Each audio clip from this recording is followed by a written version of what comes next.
I'm adopted, and my biological mother was 17, and so was my biological father.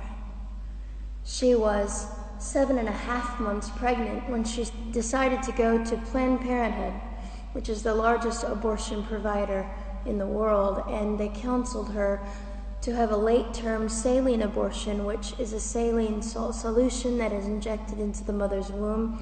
The baby gulps that solution, it burns the baby inside and out, and then she is to deliver a dead baby within 24 hours. And to everyone's great shock and surprise, I didn't arrive dead but alive on April the 6th, 1977, in a Los Angeles County abortion clinic.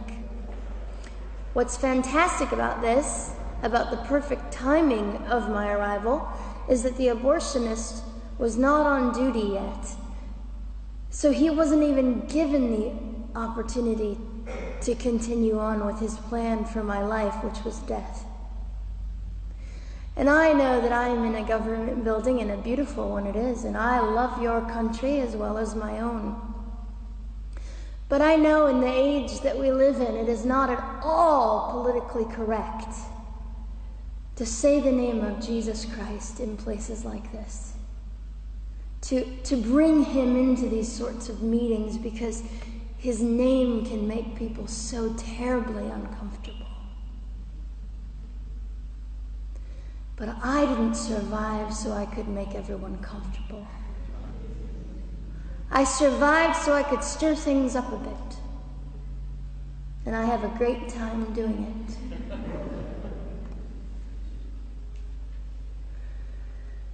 And so I was delivered alive, as I've already said, after 18 hours. I should be blind, I should be burned, I should be dead. And yet I'm not. You know what is fantastic vindication is the fact that the abortionist had to sign my birth certificate. So I know who he is. And it also says, for any skeptic listening, on my medical records, born during saline abortion. Ha! They didn't win. I've done some research on the man that performed the abortion on me. And his clinics are the largest chain of clinics in the United States of America, and they gross $70 million a year. I read a quote from him at some point several years ago, and he said, "I have aborted over 1 million babies, and I consider it my passion." I tell you these things because, listen, ladies and gentlemen, we are in an interesting battle, whether we realize it or not, in this world. It is a battle between life and death. What side are you on?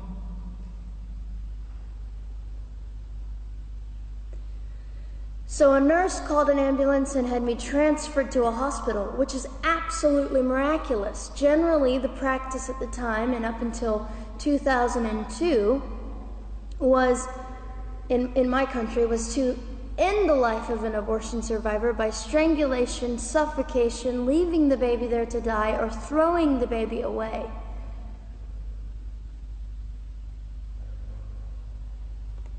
But on August the 5th, 2002, my extraordinary President Bush signed into law the Born Alive Infants Protection Act to prevent that from occurring anymore. You see, we're playing for keeps. We're playing I'm hoping to be hated by the time that I die so that I can feel God about me and understand what it was to be hated. He was hated. Christ was hated. And not that I look forward to being hated, but I know along my journey, I know I'm already hated because I declare life. I say, you didn't get me. The silent Holocaust didn't win over me. And my mission, ladies and gentlemen, among many things, is this: to infuse humanity into a debate that we have just compartmentalized and set on a shelf and said it is an issue. We have removed our emotions. We are becoming harder. Do you really want that? How much are you willing to take, and how much are you willing to risk to speak the truth in love and graciousness and stand up and at least be willing to be hated? Or at the end of the day, is it all about you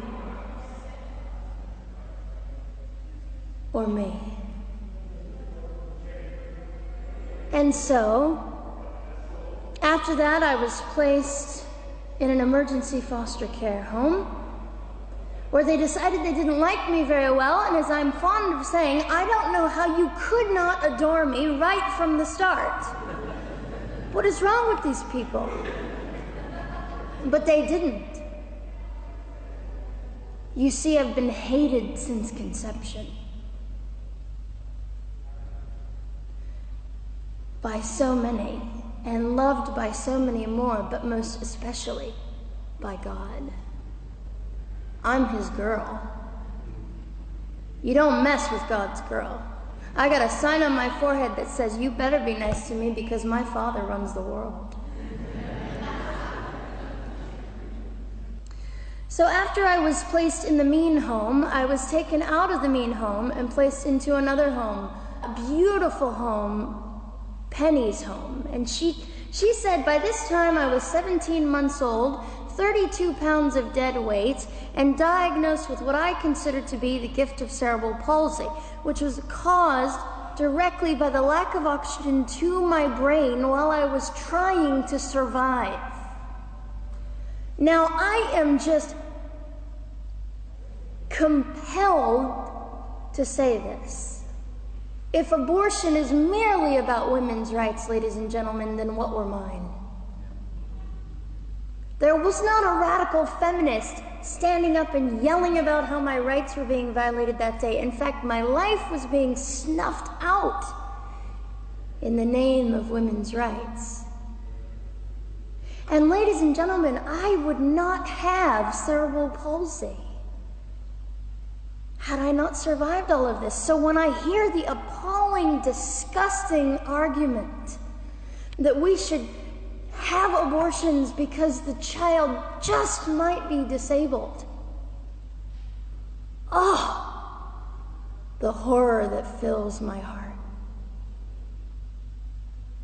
Ladies and gentlemen, there are things that you will only be able to learn by the weakest among us. And when you snuff them out, you are the one that loses. The Lord looks after them, but you are the one that will suffer forever.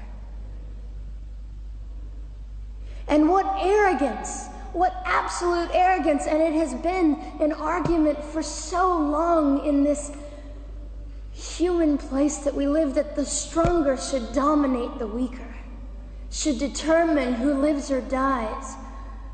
The arrogance of that, don't you realize that you cannot make your own heart beat? Don't you realize that all the power that you think you possess, you really possess none of it? It is the mercy of God that sustains you, even when you hate him.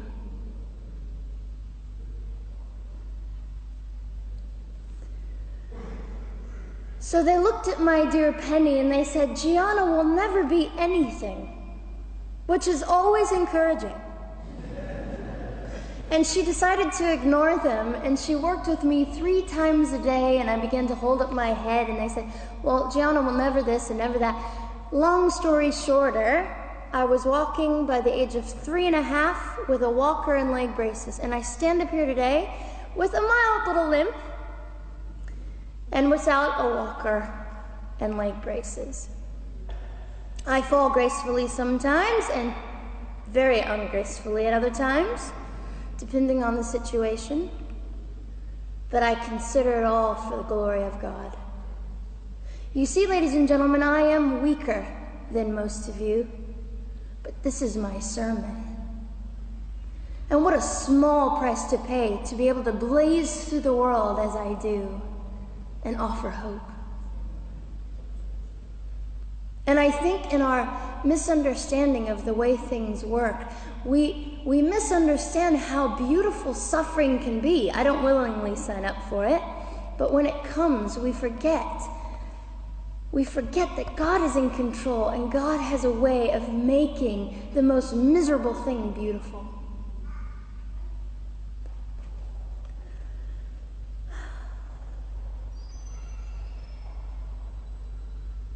I have met my biological mother. I have forgiven my biological mother. I am a Christian.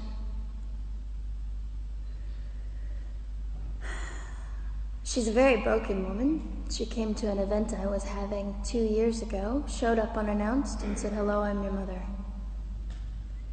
And it was a very difficult day. And yet, while I was enduring all of this, you'll probably think I'm silly, but I was sitting there and I was thinking, I don't belong to you. I belong to Christ. I'm his girl, and I'm a princess. So no matter what you say, in all your anger and brokenness and rage, it's not mine to keep. It's not mine to carry, and I won't.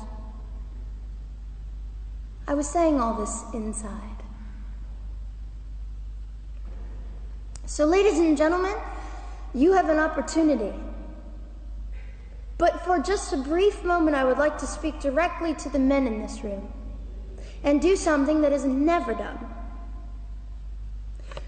Men, you are made for greatness. You are made to stand up and be men. You are made to defend women and children, not stand by and turn your head when you know murder is occurring and do nothing about it. You are not made to use women and leave us alone. You are made to be kind and great and gracious and strong and stand for something. Because men, listen to me, I am too tired to do your job. Women, you are not made for abuse. You are not made to sit and not know your worth and your value. You are made to be fought for forever. So now is your moment. What sort of people are you going to be? I trust incredible. I trust, men, you will rise to the occasion. To the politicians listening, particularly to the men, I would say this: you are made for greatness, set your politics aside. You are made to defend what is right and good. This fiery young girl will stand here and say, now's your moment. What sort of man do you want to be? A man obsessed with your own glory, or a man obsessed with the glory of God?